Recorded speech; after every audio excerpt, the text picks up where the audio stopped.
चलिए,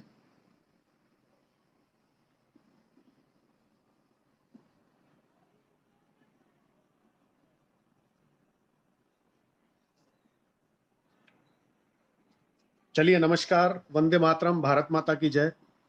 बंधुओं, मैं आप सबको सबसे पहले आज की इस चर्चा में हार्दिक स्वागत करता हूं, खूब खूब अभिनंदन करता हूं।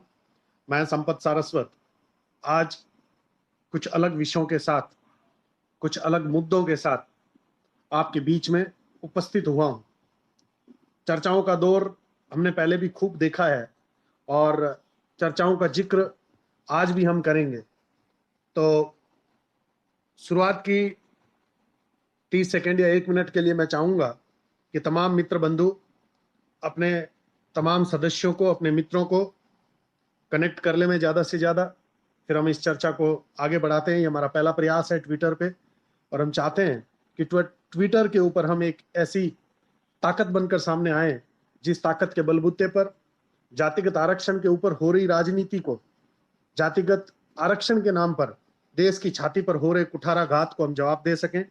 तमाम वो भारतीय नागरिक जो देश की, हिंदुस्तान की आजादी के बाद से लेकर अब तक जातिगत आरक्षण के शिकार हो रहे हैं, उसकी वजह से योग्यताओं के हनन के साक्षी हो रहे हैं, ऐसे तमाम लोग आज की इस चर्चा में जुड़े। और मैं आपसे विनम्र निवेदन करता हूं कि हम चर्चा को आगे बढ़ाएं। उससे पहले एक बार हो सके तो अपने तमाम सदस्यों तक, अपने मित्रों और अपने ग्रुप तक इस चर्चा को आप पहुंचाइए। फिर हम बात को आगे बढ़ाते हैं। ज्यादा समय हम जाया नहीं करेंगे, क्योंकि मैं समझ सकता हूं शाम का समय और आप सबके लिए ये कीमती समय है। और आपका समय जाया नहीं करते हुए महज 20-30 सेकंड, 1 मिनट के अंदर हम हमारी चर्चा शुरू कर देंगे। तब तक मैं आप सभी से विनम्र निवेदन करता हूं कि आप इस चर्चा को साझा करें, शेयर करें, ताकि ज्यादा से ज्यादा लोग इसमें कनेक्ट हो सकें।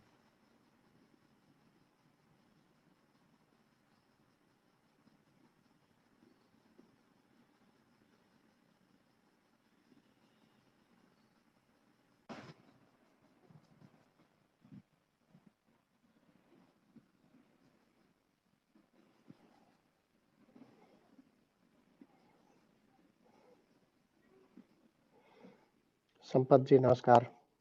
नमस्कार, कैसे हैं राज पांडे जी? बहुत बढ़िया सर, बहुत बढ़िया, बहुत बढ़िया।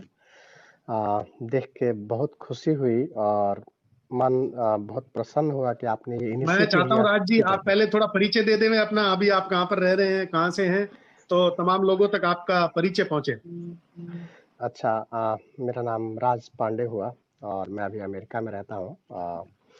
मैं एक आईटी इंजीनियर हूँ और इस परिस्थिति में, अभी जो देश में परिस्थिति चल रही है, पिछले 70 सालों से वोट बैंक के नाम पर एक स्पेसिफिक तरह की योजनाओं को क्रियान्वित किया जा रहा है और ये हर सरकारों द्वारा, हर राज्य, हर केंद्र सरकार के द्वारा हुआ है। चाहे वो राज्य सरकार हो, चाहे वो केंद्र सरकार हो, चाहे वो बीजेपी की सरकार हो, चाहे कांग्रेस की सरकार हो, चाहे मायावती किसी की भी सरकार हो। जी। और मुझे लगता है इसका एक बहुत बड़ा कारण है हम जैसे पढ़े लिखे युवाओं का राजनीति से दूर रहना, लोगों को शिक्षित नहीं होना और नहीं करना। आज भी देश में करीब 50 से 60% लोग गरीबी से नीचे की रेखा पर रह रहे हैं, जिनको ये राज पांडे जी थे जो अमेरिका से थे। कुछ तकनीकी खामी की वजह से उनका फोन कट हो गया। तो निश्चित रूप से ये वहां रहकर भी, 7 समंदर पार रहकर भी तमाम वो लोग जो आजादी के 75 साल बाद भी इस व्यवस्था से वंचित हैं और जो जातिगत आरक्षण का फायदा ले रहे हैं, उस वजह से देश में हो रहे नुकसान को लेकर ये चिंतित हैं, हमेशा मुझसे कनेक्ट रहते हैं और इनकी चिंता बिल्कुल वाजबी है। और ये हमेशा से इस बात को लेकर बहुत गंभीरता से इस विषय पर चर्चा करते हैं कि इस देश के अंदर वास्तव में जरूरतमंद तक कोई चीज ना पहुंचना, ये भी एक अपने आप में बहुत चिंता का विषय है। तो भागीरथ जी, कोई कोई दिक्कत नहीं है। हम जितने लोग हैं उतने लोग बेहतरीन तरीके से हमारी बात रख सकें, ये हमारे लिए बहुत महत्व रखेगा। तो आप बिल्कुल भी चिंतित ना होइए कि कितने लोग इसमें कनेक्ट हो रहे हैं, कितने नहीं हो रहे हैं। हमारा पहला प्रयास है, तो हम सबको इसके अंदर जुड़ना है। मैं राज पांडे जी वापस आ चुके हैं लाइन पे, तो मैं उनको कनेक्ट कर रहा हूं। जी, फोन कट हो गया था राज जी, बताइए। मैं ये कह रहा था कि ये एक बहुत बड़ी समस्या हो गई है और ये वास्तविक समस्या नहीं है।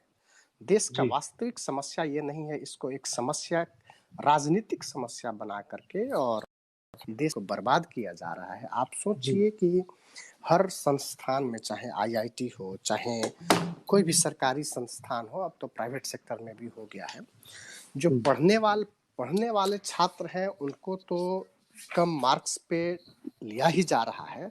जो जी, पढ़ाने वाले हैं वो भी कम मार्क्स पे आ रहे हैं, वो भी जी, अंडर टैलेंट पीपल आ रहे हैं। तो जी, अंडर टैलेंट जो पढ़ाने वाले आ रहे हैं वो क्या इस देश के युवाओं को देंगे? तो दो समस्या है यहाँ पे। एक तो जो रिसोर्स प्रोवाइडर है, जो टैलेंट दे रहे हैं, वो भी पुअर क्वालिटी के हैं, और जो बनने वाले भविष्य में वो भी पुअर क्वालिटी के हैं।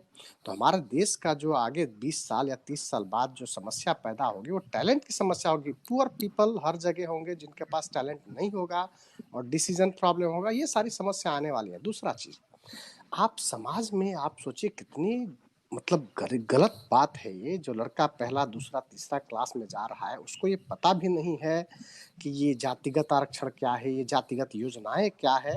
हो सकता है गांव में उसको जाति पता हो, लेकिन ये उसके बाद से जो भेदभाव सरकारें पैदा कर रही है, ये कितना उसके मन में दुर्भावना पैदा कर रहा होगा अपने पढ़ने वाले साथी के प्रति, अपने पड़ोसी के प्रति। बताइए ये सरकारें कितनी कितनी बड़ी खाई पैदा कर रही हैं। समस्या यही है कि जब हमारी शिक्षा थी, उस शिक्षा के समय में इस तरह की कोई बातें नहीं थी और अभी भी ऐसी कोई बातें नहीं है। नहीं, परंतु नहीं है। राजनीतिक दलों ने अपनी वोट बैंक को बचाने के लिए इस तरह का प्रयास किया और ये अब हावी होता जा रहा है, क्योंकि अब ये हावी धर्म होता के जा नाम रहा है। पर, देवताओं के नाम पर, देवी देवताओं के नाम पर जिस प्रकार का वैमनस्य भाव फैलाने का प्रयास जो इन खिरातियों द्वारा किया जा रहा है, ये चिंता का विषय है। सही बात है। मेरा देश के प्रति समर्पण है, इसमें कोई कहीं कोई शक नहीं है। और इसमें कुछ सरकारें आती हैं, कुछ अच्छा काम करती हैं, कुछ बुरा काम करते हैं। अच्छे सरकार को अप्रिशिएट करना चाहिए, अच्छे नेताओं को अप्रिशिएट करना चाहिए। लेकिन अगर जी, वही नेता एट द सेम टाइम अगर कुछ गलत डिसीजन लेता है तो हमको उसको विरोध भी करना पड़ेगा। हम केवल इसलिए सपोर्ट नहीं कर सकते क्योंकि वो देश के लिए कर रहा है। अगर जी। समाज के लिए कुछ गलत कर रहा है, अगर 10 डिसीजन सही कर रहा है और 4 डिसीजन भी गलत कर रहा है, तो 4 डिसीजन देश को ही नुकसान पहुंचाएगा। वर्तमान सरकार पे भी तो यही बात लागू होती है कि वर्तमान सरकार राम मंदिर का मुद्दा लेकर आई, बहुत बढ़िया डिसीजन था। धारा 370 बहुत बढ़िया था। ट्रिपल तलाक वाला जो मामला था वो भी बहुत बढ़िया था। लेकिन इसकी आड़ में जातिगत हाँ, आरक्षण को अगर आप 10 साल और बढ़ाते हो तो ये तो गलत है ना। हाँ, इसको कैसे स्वीकार किया जाए? आपको समीक्षा कराना चाहिए था। आप समीक्षा करा के, हम आरक्षण का विरोध नहीं कर रहे हैं। हम यहाँ ये सबसे इम्पोर्टेंट बात है कि हम लोग आरक्षण का विरोध नहीं कर रहे हैं। हम लोग जाति आधारित और धर्म आधारित हर योजनाओं का विरोध कर रहे हैं। आप और उसके बाद हर में हमारा विरोध इस बात का है कि भाई वंचित जो व्यक्ति है उस तक सुविधा क्यों नहीं पहुंच रही है? वही जो व्यक्ति वही वही सक्षम है वही इसका फायदा ले एग्जैक्टली, रहा है। एग्जैक्टली। आप जाति के आधार पर हटाइए और केवल गरीबों को दीजिए। एक बार अगर कोई गरीब, जैसे आपने एक लिमिट फिक्स किया कि जैसे 5 लाख वाले या 7 लाख वाले इनकम वाले को दिया जाएगा, उसका एक बार अगर कोई नौकरी मिल गया, उसकी सैलरी 5 लाख से ऊपर हुई, तो उसके परिवार को अलग होना चाहिए ताकि दूसरा परिवार उसका फायदा ले सके। नहीं, क्रीमी वही लेयर को तो लागू ही नहीं करने दे रहे हैं ना। आज मैं वही आपको बोल बता दूं कि इस भारत के अंदर सबसे बड़ा तबका जो है वो SC ST समुदाय का है, और SC ST समुदाय के अंदर क्रीमी लेयर को ये लोग, इनके नेता जो बड़ी बड़ी गाड़ियों में घूमते हैं और एक एक दो दो रुपए की किलो की गेहूं जाति प्रमाण पत्र दिखाकर लाते हैं, यही लोग विधानसभाओं में और राज्यसभा और लोकसभा के अंदर खुद पर क्रीमी लेयर लागू नहीं होने देना चाहते हैं। और अरबोंपति, अब्जोपति ये लोग बनकर बैठे हैं। इनके बेटे पोते जो हैं विदेश में पढ़ रहे हैं, फिर भी हाँ, इनको जातिगत आरक्षण चाहिए। जाति होने के पीछे ये खुद को वंचित, शोषित और पीड़ित बताकर उसका फायदा चाहिए। हमारी जो लड़ाई है वो केवल और केवल इस देश के अंदर समान नागरिक अधिकार लागू हो, और जो दलित पिछले 75 वर्ष पहले गरीब था वो आज भी गरीब क्यों है, इस बात को लेकर हमारी लड़ाई। एकदम सही कह रहे हैं आप। मुझे मुझे एक बात समझ में नहीं आता कि पासवान, लालू, मायावती, ये जो लोग हैं, जो भी और उदित राज, ये लोग हैं, ये लोग 2-2 3-3 बार सांसद रह चुके। अब इनको रिजर्व सीट से लड़ने की क्या जरूरत है? ये लोग उतना सक्षम क्यों नहीं है कि ये लोग नहीं, किसी जनरल इनसे सीट से जब लड़ मेरी, सके? मैं भी कई बार राष्ट्रीय चैनलों पे इनसे जब भिड़ा तो मैंने देखा कि ये लोग क्या करते हैं कि जब मैंने एक बार रामविलास पासवान जी को ये बात पूछी कि चलो आप शोषित थे, पीड़ित थे और आपने आरक्षण का फायदा लिया, हम मानते हैं कि आपको तकलीफें हुई होगी, लेकिन क्या ये बात चिराग पासवान पर लागू होती है? तो उन्होंने कहा कि ये हमारा संवैधानिक अधिकार है और संविधान ने हमें इजाजत दी है, बाबा साहब ने इजाजत दी। और फिर जो भावुकता पूर्वक ये लोग जो स्टेटमेंट देते हैं कि बाबा साहब ने हमारे लिए ये किया है, ये अधिकार बाबा साहब ने हमें दिया हुआ है, किसी पार्टी या किसी व्यक्ति की हिम्मत नहीं है कि वो हमारे इस अधिकार को छीन सके। अरे भैया, उस अधिकार को छीनने की बात ही नहीं हो रही है। बात ये हो रही है कि देश आजाद हुआ उस टाइम 5% लोग जो सक्षम थे वही आज सक्षम क्यों हैं? 95% दलित समुदाय जो वंचित था वो आज भी वंचित क्यों है? इस बात की लड़ाई है। जब तक वो वंचित सक्षम नहीं होगा तब तक अन्य समुदाय के अंदर जो वंचित है वहां तक वो व्यवस्था पहुंचेगी नहीं सरकार की, तो फिर ये सरकार की जो व्यवस्था है वो निरर्थक है। सही बात है। इस बात की लड़ाई रहती है और इस बात को लेकर ही हम संघर्ष कर रहे हैं। राज जी, मुझे बहुत अच्छा लगा आपने इतनी दूर से बैठकर हमारे बीच में हमारे जो लोग हैं उनका ज्ञानवर्धन किया और अपनी बात रखी, इसके लिए आपका बहुत बहुत धन्यवाद। मैं आपसे निवेदन भी करूंगा कि आप इस चर्चा में शामिल रहिएगा और अभी हम हमारी बात को शुरू करेंगे, तो किसी प्रकार का सजेशन भी होता है तो आप हमें दीजिएगा। जरूर जरूर जी, धन्यवाद राज जी। चलिए अब हम हमारी बात को शुरू करते हैं। ये राज पांडे जी थे जो अमेरिका से थे। बंधुओं, आज की जो चर्चा है, आज का जो विषय है वो ये है कि जातिगत आरक्षण को लेकर पूरे भारत के अंदर अलग अलग प्रकार के संगठन, अलग अलग प्रकार के लोग अपने अपने स्तर पर प्रयास कर रहे हैं। मैं आज बहुत कम शब्दों में आपको आपके बीच हमारा एजेंडा रख देना चाहता हूं। हम तमाम लोग जो हमने पीछे 4 दिन पहले एक हैशटैग को हमने ट्रेंड करवाया था, shame on you Twitter India. वो क्यों किया गया था? क्योंकि पहली बार इस काल के अंदर पहली बार ऐसा हुआ था कि ट्विटर ने बाबा साहब अंबेडकर के नाम से इमोजी लॉन्च की और वो इमोजी लॉन्च करके उन्होंने वही कार्य किया जो सरकारें कर रही है। सरकार जिस प्रकार से दलित समुदाय को खुश रखने के लिए बहुत सारे ऐसे लोगों की व्यवस्थाओं और सुविधाओं का हनन कर रही है, ठीक उसी प्रकार ट्विटर ने भी यही किया और उन्होंने खास तौर पर इस प्रकार की इमोजी लॉन्च की और खास तौर पर जातिगत आरक्षण का रंग देने का प्रयास इस ट्विटर को किया। तो उसका विरोध करते हुए एक टीम गठित की गई और उस टीम ने मिलकर 4 दिन पहले हमने एक हैशटैग रन किया, shame on you Twitter India. और आप सबके सहयोग से, आप सबकी मदद से मैं आपको बता देना चाहता हूं कि हमने चंद घंटों में 25,000 ट्वीट कर दिए, जिस वजह से हम तीसरे नंबर पर ट्रेंड कर गए। ये हमारे लिए बहुत बड़ी उपलब्धि थी कि हम ट्विटर के खिलाफ रहकर भी इस तरह की मुहिम जो है इसका श्रीगणेश हमने किया।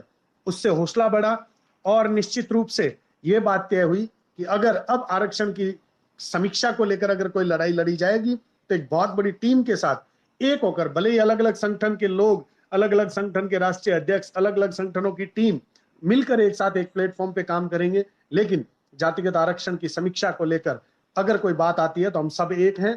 16 फरवरी को बीकानेर में हमने एक आयोजन किया जिसमें 16 संस्थाओं के अध्यक्ष जो थे वो मंच पर थे और ये ऐसा पहली बार देखने को मिल रहा था कि अलग अलग घटकों में, अलग अलग राज्यों में, अलग अलग प्रकार से, अलग अलग शैली के हिसाब से काम करने वाली संस्थाओं को हमने एक मंच पर लाने का प्रयास किया और वही प्रवृत्ति को हम लगातार आगे कंटिन्यू रखते हुए अब जो है वो लड़ाई थोड़ी अलग तरीके से लड़ने के मूड में है। बंधुओं, मैं आपको बता दूं कि पिछले 10 दिन में जो डेटा सोर्स किया गया, उस डेटा सोर्स में अब हमारे पास 1000 से ज्यादा ट्विटर हैंडल है जो पूरे भारत में आरक्षण के खिलाफ, आरक्षण की समीक्षा को लेकर कार्य कर रहे हैं, ट्वीट कर रहे हैं, संघर्ष कर रहे हैं, आंदोलन कर रहे हैं। और कुछ हमारे साथी मित्र ऐसे भी हैं जो इस आंदोलन को करते करते उन्होंने तकलीफें भी सही है और वो जेल भी गए हैं, क्योंकि ये कानूनी व्यवस्था, जिस प्रकार से ये कानूनी व्यवस्था लचीली बनाई गई है हमारे संविधान के माध्यम से, उस कानूनी व्यवस्था में सिवाय तकलीफ के श्रवण समाज के अंदर या गैर आरक्षित कौम के अंदर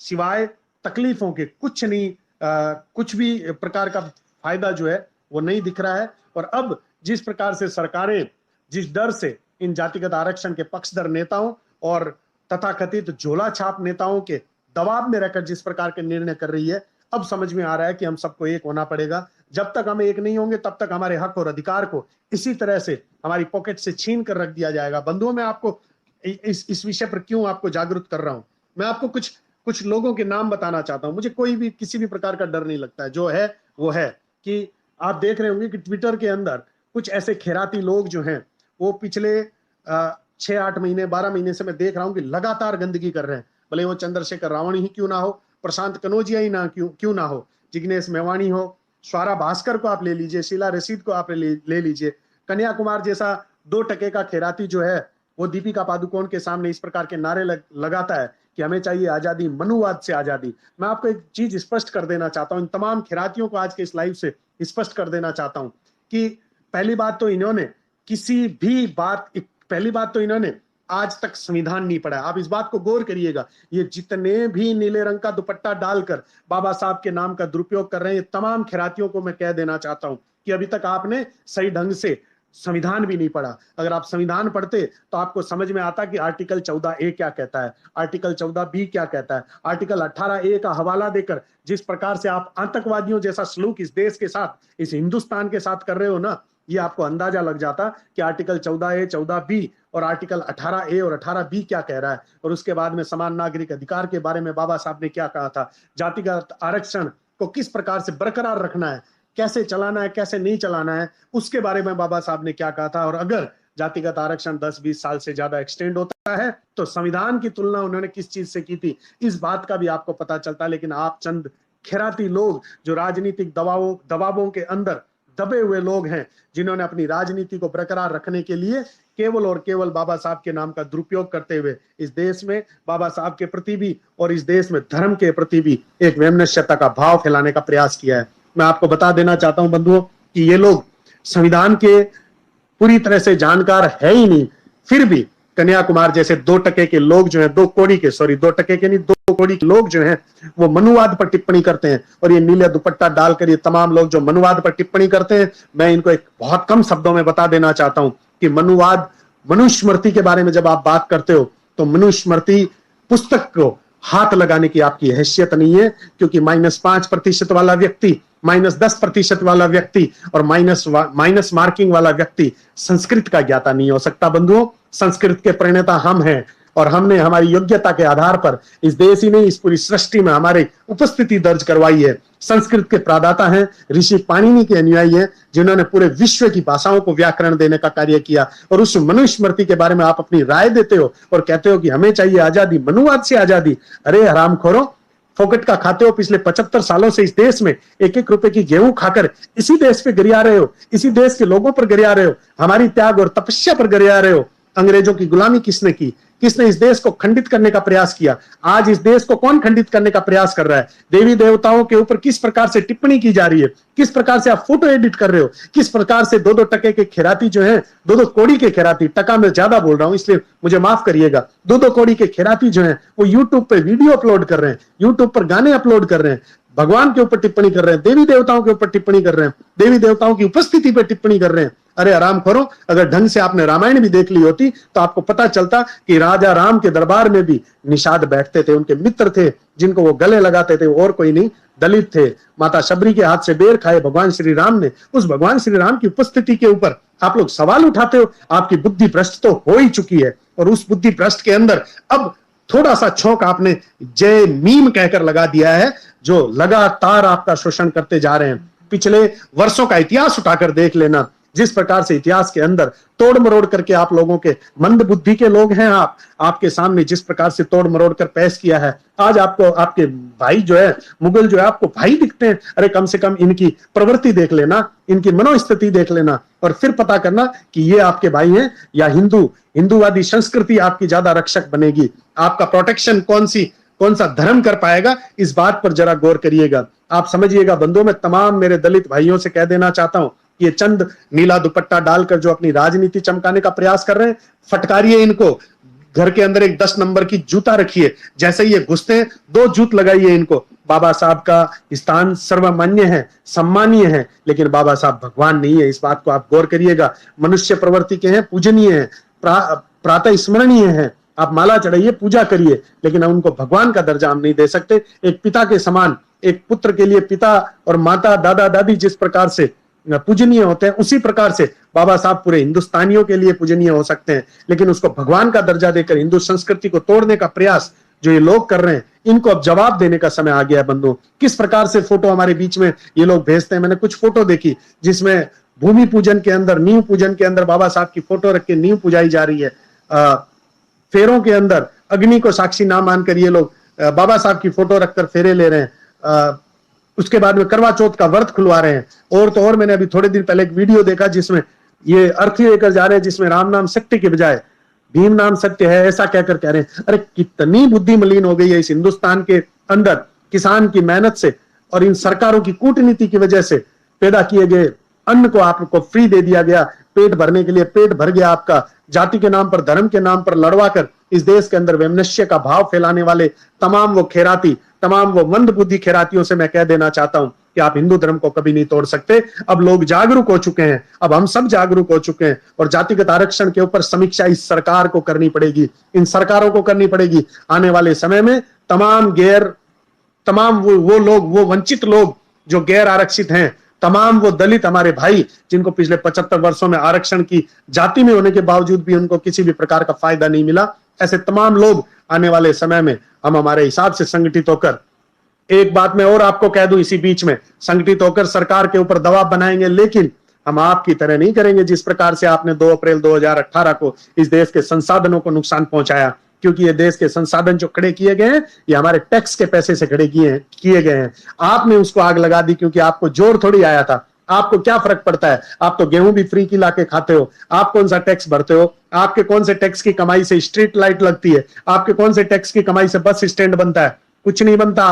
आपने अब तक पिछले 70 वर्षों में अगर राशन पानी की व्यवस्था हो गई तो आप अगर अपने व्यवस्थाओं को लेकर अपने दिमाग का इस्तेमाल करके सही तरीके से अगर कार्य करते तो अब तक निश्चित रूप से आप लोगों को आरक्षण की जरूरत ही नहीं रहती। लेकिन आप आदी हो चुके हो, आपको एक बीमारी लग चुकी है जिस बीमारी के माध्यम से -% नंबर पाकर भी आप सरकारी जवाई बनकर 1-1 लाख रुपए की पगार पाते हो। हमें शिकायत उस बात से नहीं है, शिकायत उस बात से है कि आप अपने ही दलित भाइयों के हक और अधिकार को खा रहे हो। पिछले 70 सालों में, पीछे के सालों में ब्राह्मण, राजपूत या किसी भी बनिए ने दलित समुदाय के ऊपर शोषण किया या ना किया हो, लेकिन इन 70 सालों में आप 5% दलित लोगों ने 95% दलित बंधुओं पर अत्याचार और शोषण किया है। इस बात के हम सब साक्षी हैं। हमने देखा है संविधान के आड़ में आप लोगों ने किस प्रकार से 95% दलित भाइयों के हक और अधिकार को खाया है। इसके जड़मूल गवाह हैं हम। इसलिए अभी भी जाग जाओ। जिस दिन 95% दलित जाग गए, शिक्षित हो गए, एजुकेटेड होकर बाहर आ गए, उस दिन लंबा कर करके मारेंगे आपको। गली नहीं मिलने वाली है आपको भागने से। मैं ऐसे तमाम जो चंद्रशेखर रावण, प्रोफेसर दिलीप मंडल, फिर एक जो ये आजकल नया नया आया हंसराज मीणा, प्रशांत कनौजिया, शीला रशीद, कन्हैया कुमार, उमर खालिद और ये स्वारा भास्कर, ना जाने कितनी बड़ी गंदगियां इस देश के अंदर जो है वो गंदगी फैलाने का कार्य कर रही है। इन सबको जवाब देने का समय आ गया है। और इन सब के बीच में एक व्यक्ति जो है वो बागड़ बिल्ला बनकर लोगों के बीच में जिस प्रकार से जहर घोलने का काम कर रहा है वो है वामन मेश्राम, जो वामसेप संस्था का अध्यक्ष है। ऐसे तमाम खैरातियों को अब जवाब देने का समय आ गया है बंधुओं, और जवाब भी सॉलिड जवाब देना है। इनकी औकात से ऊपर जवाब देना है। और मैं आपको आश्वस्त कर दूं कि ये जो मनुवाद से जिनको आजादी चाहिए ना, इनको संविधान की कल में पूछ लेना, इनको संविधान की किसी भी आर्टिकल के बारे में पूछ लेना, इनको कुछ भी पता नहीं होगा। क्योंकि इनके दिमाग में केवल भूसा भरा गया है। इनको केवल एक ही बात बताई गई है कि हमें मनुवाद का विरोध करना है, हिंदू देवी देवताओं का विरोध करना है। ना तो ये हिंदू देवी देवताओं के बारे में ज्यादा जानते हैं, ना ये संविधान के बारे में ज्यादा जानते हैं, और ना ये मनुस्मृति के बारे में ज्यादा जानते हैं। ये इंसान कहलाने के लायक नहीं है।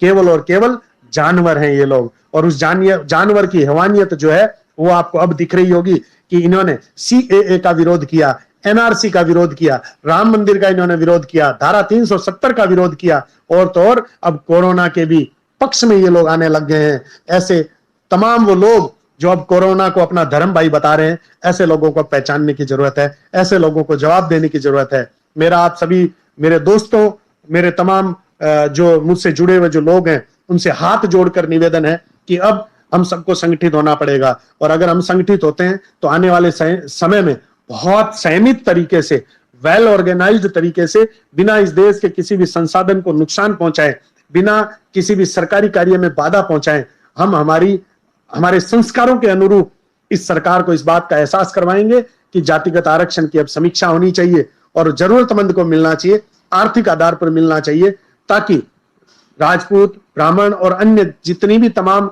जातियां हैं उसमें अगर कोई व्यक्ति वास्तव में जरूरतमंद है तो उस तक आरक्षण का व्यवस्था जो है वो पहुंचनी चाहिए। इस बात को लेकर इस सरकार के ऊपर दबाव बनाएंगे और सरकार को बहुत ही मीठे तरीके से समझाएंगे कि आप एक कमेटी तैयार करिए, जो कमेटी इसके ऊपर कार्य कर सके। और सच में हमारी सबसे बड़ी जीत वो होगी जब भारत सरकार सामने से चलकर इस तरह की एक कमेटी गठित करेगी, जो भले ही 4 महीने लेवे, 6 महीने लेवे, लेकिन पूरे भारत में सर्वे करवाए और अब तक जितनी खैरात जातिगत आरक्षण के नाम पर जितनी भीख बंटी है, उस भीख का वास्तव में कोई फायदा हुआ है कि नहीं हुआ है, इस बात का पता लगाया जाए। और उसके बाद में ऐसे तमाम उन लोगों को आइडेंटिफाई किया जाए जो 1950, 55, 60, 70 से लेकर अब तक 40 लाख की गाड़ी में जाते हैं और राशन की दुकान पर जाकर जातिगत प्रमाण पत्र दिखाकर 1 रुपए किलो की गेहूं खरीदते हैं। ऐसे लोगों को अब थप्पड़ लगाने का समय आ गया है बंधुओं, जो जातिगत प्रमाण पत्र दिखाकर आज भी अपने दलित भाइयों के हक और अधिकार को खा गए हैं। और वो थप्पड़ आपको और मुझे लगाने की जरूरत नहीं है, वो थप्पड़ कानून हाथ में लेकर करने की जरूरत नहीं है, वो थप्पड़ हम सरकार के द्वारा बिठाई गई कमेटी के द्वारा ऐसे तमाम खिरातियों को लगवाएंगे। उसके लिए हमें एक होने की जरूरत है, एक मंच पर आने की जरूरत है। मैं इस आज की इस चर्चा के माध्यम से देश के तमाम संगठन जो जातिगत आरक्षण की समीक्षा को लेकर, जातिगत आरक्षण के खिलाफ जो स्वर्ण आयोग गठन को लेकर जिस प्रकार से बात करने का कार्य कर रहे हैं, ऐसे तमाम लोगों को मैं निवेदन के साथ कह देना चाहता हूं, बंधुओं, आप अपनी संस्थाओं को चलाइए, आप अपने संस्थाओं के एजेंडे उद्देश्य को आप अपनी गति और अपने प्रवाह के साथ आगे बढ़ाइए। लेकिन जातिगत आरक्षण की समीक्षा को लेकर मेरा आपसे विनम्र निवेदन है कि अपनी संस्थाओं को और अपनी एजेंडे को दूर रखकर एक छत के नीचे आए।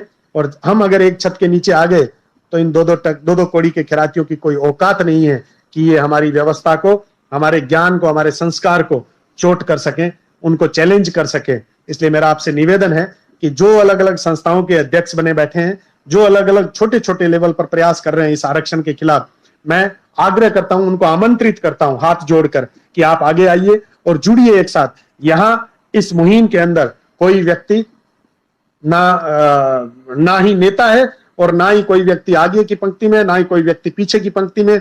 तमाम वो लोग, मैं या तमाम वो लोग जो हैं वो सब के सब समांतर हैं। आप आएंगे, आपको भी हमारे साथ ही बैठना है, हमारे बराबर ही बैठना है। इसलिए मेरा आपसे विनम्र निवेदन है, अभी की टीम में मैं कुछ मेरे भाई बंधुओं के नाम लेना चाहूंगा जो पिछले काफी समय से और अब इन कुछ दिनों से हमारे साथ कंधे से कंधा मिलाकर चल रहे हैं, जिसमें सर्वेश पांडे उत्तर प्रदेश बहराइच से हैं, अगर आप जानते होंगे तो। दुर्गेश पांडे जो हैं वो उत्तर प्रदेश से हैं। भागीरथ जी शर्मा जो है बीकानेर राजस्थान के हैं। सुरेश सारस्वत जी जो हैं वो हनुमानगढ़ राजस्थान से हैं। डॉक्टर सर्वप्रीत सिंह जी हैं जो हरियाणा से हैं। और इसके अलावा विक्रम जी बागड़े जो हैं मध्य प्रदेश से हैं और हमारे दलित भाई हैं जो पिछले काफी समय से दलितों के विकास के लिए, दलितों के कार्य के लिए और वंचित दलितों का पता लगाने के लिए वो लोग कार्यरत हैं। और खुलेआम ऐसे तमाम वो तथाकथित दलित भांड नेताओं को चुनौती देते हैं और उन्हें कहते हैं कि आइए बताइए मुझे किस प्रकार से आपने विकास किया है दलितों के नाम पर राजनीति करके। और हमारे बीकानेर राजस्थान से राजस्थानी भाषा के मुखर वक्ता हंसराज जी गोदारा जो है वो कुजट्टी से, वो भी हमारी इस मुहिम में साथ में है। और मैं तमाम आप लोगों का स्वागत करना चाहूंगा कि आप तमाम लोग जो हैं वो इस मुहिम में जुड़े और आने वाले 1 साल के बाद, आने वाले 2 साल के बाद हम एक इतनी बड़ी मुहिम बन जाएं और इतनी बड़ी क्रांति बन जाएं, ऐसी शांति प्रिय क्रांति कि सरकारों से लेकर तमाम इन खिरातियों को भी पता चल जाना चाहिए कि वास्तव में क्रांतिकारी मुहिम होती क्या है। क्रांतिकारी जय भीम कह देने से क्रांति नहीं आने वाली है बंधुओं। बाबा साहब के नाम का दुरुपयोग करके आप केवल इस देश को खंडित करने का प्रयास कर रहे हो। मेरा आपसे निवेदन है कि बाबा साहब हमारे भी पूजनीय हैं, हम भी बाबा साहब का सम्मान करते हैं, लेकिन हम उतना ही सम्मान करते हैं जितना स्वामी विवेकानंद का करते हैं, भगत सिंह का करते हैं, चंद्रशेखर आजाद का करते हैं। इसलिए हम किसी में किसी भी प्रकार का भेदभाव नहीं रखते हैं। तो आप भी बाबा साहब के नाम की आड़ में इस देश को खंडित करने का प्रयास ना करें, इसको चेतावनी समझे, नहीं तो आने वाला समय हमारा होगा और हम आपको एहसास करवाएंगे किस प्रकार से इस देश के अंदर व्यवस्था चलानी है। ऐसे देश को खंडित कर देने से, जामा मस्जिद पर इकट्ठे होकर गर्म जोशीले भाषण देकर इस देश में असमानता लाने का प्रयास कर देने से आप विजयी साबित नहीं हो सकते। आपको पटखनी देने के लिए हमारे बहुत सारे ऐसे योद्धा जो हैं वो तैयार हैं जो आपको जवाब देंगे। मैं आपसे विनम्र निवेदन करूंगा कि ये हमारा पहला प्रयास है हो सकता है इस प्रयास में हम कितने सफल होंगे मुझे पता नहीं, लेकिन जल्द ही हम एक बहुत अच्छा हैशटैग लेकर आएंगे और मुझे पूरा भरोसा है कि पूरे भारत के अंदर हम नंबर वन पर उसको ट्रेंड कराएंगे।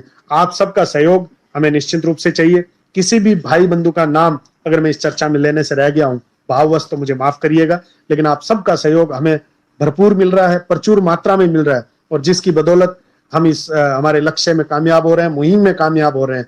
और बहुत सारी बातें आरक्षण को लेकर आपके बीच में मैं रखना चाहता था, लेकिन पहला प्रयास है और आगे हम जाकर बहुत सारी बातों को आपस में साझा करेंगे। संविधान की एक एक प्रति के बारे में हम बात करेंगे। जैसा हमने कल ट्वीट करके कहा था कि भारत सरकार से, होम मिनिस्ट्री से, प्रधानमंत्री जी से, प्रकाश जावड़ेकर जी से विनम्र निवेदन है कि जिस प्रकार से आपने रामायण पिछले 20 दिन में लोगों को दिखाई है और रामायण को लेकर बहुत सारी भ्रांतियां लोगों के मन में थी, वो भ्रांतियां निकली है, उसी प्रकार से हमारा आपसे निवेदन है कि संविधान को भी आप सीरियल वाइज नहीं दिखा सकते, तो एक एक घंटे का संविधान की प्रति और संविधान के ऐसे जानकार लोग जो एक एक आर्टिकल हम सबको बता सकें, ऐसा कोई प्रबंध करिए कि डीडी नेशनल के ऊपर 1 घंटे का एक प्रोग्राम हो और जिस प्रोग्राम में एक एक संविधान के एक एक आर्टिकल के ऊपर चर्चा हो, जिससे हमें पता चले, लोगों को पता चले और 95% दलित भाइयों को पता चले कि उनका हक और अधिकार क्या है।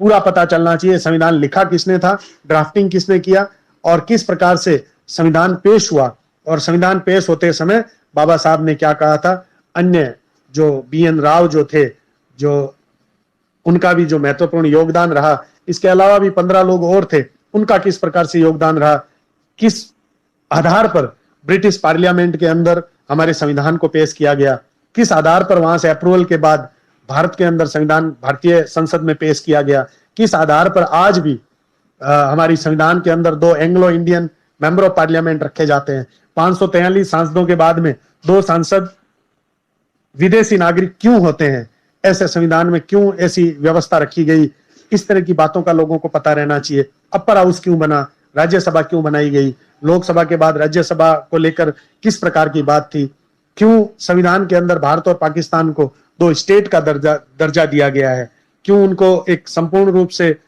देश का नाम ना देकर एक स्टेट कहा गया है। तो इन सारी बातों का जब संविधान के माध्यम से, आपके माध्यम से, आपके प्रसारण के माध्यम से जब लोगों को पता चलेगा, तो निश्चित रूप से बहुत सारी ऐसी भ्रांतियां लोगों के बीच में निकल कर सामने आएगी कि किस प्रकार से आज भी ब्रिटेन की रानी को जो है वो भारत आने के लिए किसी भी वीजा पासपोर्ट की जरूरत नहीं है, लेकिन हमें अगर ब्रिटेन जाना पड़े तो हमें हमारी बैलेंस शीट और बहुत सारी चीजें दिखानी पड़ेगी। ऐसा संविधान में क्या अमेंडमेंट हुआ कि उनको यहाँ आने की जरूरत नहीं है? क्या वाकई में आज भी हम ब्रिटेन के लिए केवल एक राज्य हैं, किसी देश का दर्जा उनकी नजर में हमें नहीं है?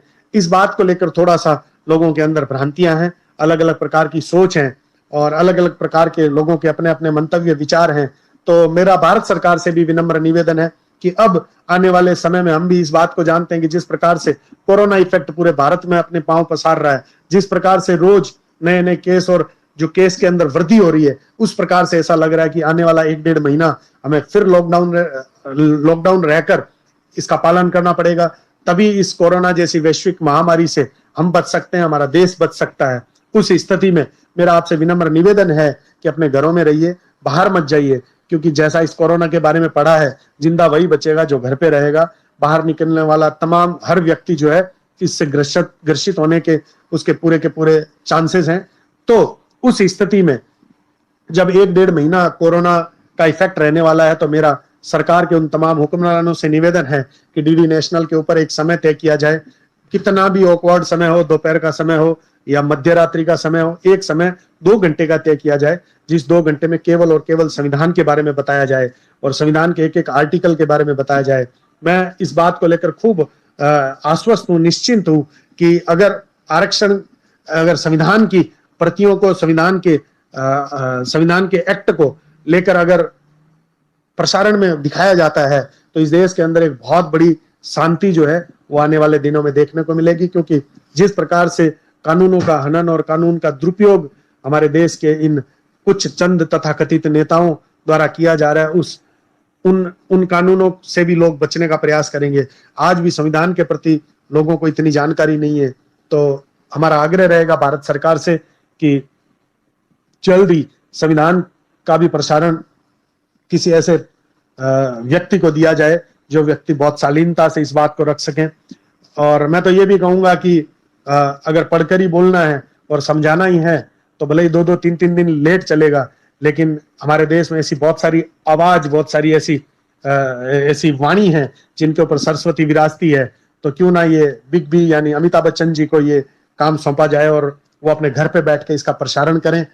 2 दिन पहले पढ़ें, प्रसारण भले 3-3 दिन डिले चले, लेकिन पूरे भारत को वॉइस के माध्यम से, और उस जब वॉइस चल रही हो तो उस समय बाबा साहब की या उस समय के संघर्ष को लेकर जितनी भी फोटो हैं, देश की आजादी को लेकर जो संघर्ष हुआ, महात्मा गांधी या तमाम अंग्रेजों से लड़ने वाले तमाम योद्धाओं को लेकर जो संघर्ष हुआ, उनकी फोटो ही चलती रहे और पीछे आवाज अमिताभ बच्चन जी की आती रहे, तो भी मुझे लगता है कि इस देश का 135 करोड़ में से बहुत सारे ऐसे लोग जो हैं वो जागरूक होंगे। क्योंकि उस संविधान से ही हमें पता चलेगा कि अल्पसंख्यकों के नाम से करोड़ों रुपया खाने वाले ये शांति दूत अब क्या 20, 25, 30% होने के बाद भी अल्पसंख्यक हैं, क्योंकि उसी संविधान में कहा गया था कि अल्पसंख्यक का दायरा जो है वो 3 से 5% होगा। अगर 5% से ऊपर कोई समुदाय चला जाता है तो वो अल्पसंख्यक की कैटेगरी से बाहर निकल जाएगा। अगर ऐसा था तो फिर शांति दूत अभी भी अल्पसंख्यक क्यों है? और अगर बामसेप के अध्यक्ष वामन मेश्राम की बात माने तो ब्राह्मण पूरे भारत में 3% हैं, और अगर 3% है तो वामन मेश्राम जैसे खैराती इस सरकार से इस बात का अनुग्रह क्यों नहीं करते कि ब्राह्मणों को अल्पसंख्यक में रखा जाए? तो ये इस तरह की जो दोगली नीतियां जो है वो निकल कर सामने आएगी अगर संविधान का प्रसारण हो। तो मेरा भारत सरकार से भी विनम्र आवेदन है कि इस तरह का कुछ किया जाए, ताकि ये लॉकडाउन का समय जो है वो भी हमारा पास हो, और इस लॉकडाउन के समय में हम घरेलू कार्यों के साथ साथ, ऑफिशियल कार्य के साथ साथ हम 2 घंटे इस बात को लेकर भी जागरूक हों कि हमारे देश में जो संविधान 75 वर्ष पहले लागू किया गया था उसकी वास्तविक रणनीति क्या थी और किस प्रकार से उसको लागू किया गया, और आज किस प्रकार के बदलाव उसमें होने चाहिए, ताकि भावी भविष्य में आप किसी भी प्रकार के बदलाव करो तो ये जो 2-2 कौड़ी के जो खैराती हैं, बात बात पे जो देश में दंगा फैलाते हैं, देश को भारत बंद करने की बात करते हैं, भारत के संसाधनों को नुकसान पहुंचाने का कार्य करते हैं, ऐसे लोगों को जवाब मिलेगा। और जब भविष्य में आप किसी भी कानून के अंदर बदलाव लेकर आएंगे तो जनता जिस प्रकार से लॉकडाउन को स्वीकार कर रही है आपके एक आग्रह पर, उसी प्रकार से संविधान में भी किसी प्रकार का बदलाव आएगा तो उस बदलाव को सहर्ष, सादर, सम्मान के साथ स्वीकार करेगी। ऐसा मेरा सरकार से विनम्र निवेदन है। मैं तमाम उन जातिगत आरक्षण की समीक्षा के योद्धाओं से हाथ जोड़ के निवेदन करना चाहता हूं कि शांति रखिए, घरों में रहिए, लोगों को जागरूक करिए, और अगर आपके आसपास कोई जरूरतमंद है तो उस तक अपनी श्रद्धा के अनुसार कुछ चीजें पहुंचाने का कार्य करिए। बिना जाति पंथ रंग संप्रदाय की राजनीति के, बिना भेदभाव के इंसान को इंसान समझते हुए उस तक व्यवस्थाएं पहुंचाएं और उसे अपना भाई समझकर गले लगाएं। और सोशल डिस्टेंसिंग मैं नहीं कहूंगा, फिजिकल डिस्टेंसिंग मेंटेन करें। सोशल डिस्टेंसिंग का मतलब तो ये हो गया कि हम टेलीफोनिक भी बात नहीं करें, सामाजिक दूरी बना लें, लेकिन सामाजिक दूरी बनाने की जरूरत नहीं है। फिजिकल डिस्टेंसिंग रखिए। किसी भी व्यक्ति से आप 6 से 8 फीट 10 फीट दूरी पे रहिए, कहीं इकट्ठे मत होइए, और घर में रहकर ऐसी रणनीति तैयार करिए कि आने वाले समय में हम सरकार को इस बात का एहसास करवा सकें कि जातिगत आरक्षण की समीक्षा का समय आ चुका है। आज पहली बार यह प्रयास किया और पहली बार में आप लोगों ने जिस प्रकार से सहयोग दिया है उसके लिए मैं बहुत बहुत आप सबका ऋणी हूं। और भाववश अगर मैंने कोई बात गलत कह दी हो तो मुझे माफ करिएगा। मैं आपका छोटा भाई संपत सारस्वत आप सबको प्रणाम करता हूं, अभिवादन करता हूं आपका, और बहुत बहुत धन्यवाद देता हूं कि मेरा हौसला आपने जिस प्रकार से बढ़ाया है उसमें मैं आपको सलाम करता हूं, आपके जज्बे को सलाम करता हूं, और उम्मीद करता हूं कि आप इसी प्रकार से हमेशा मेरा साथ सहयोग देते रहेंगे और मुझ पर प्यार और स्नेह लुटाते रहेंगे। बहुत बहुत धन्यवाद। भारत माता की जय। वंदे मातरम। जय हिंद, जय भारत।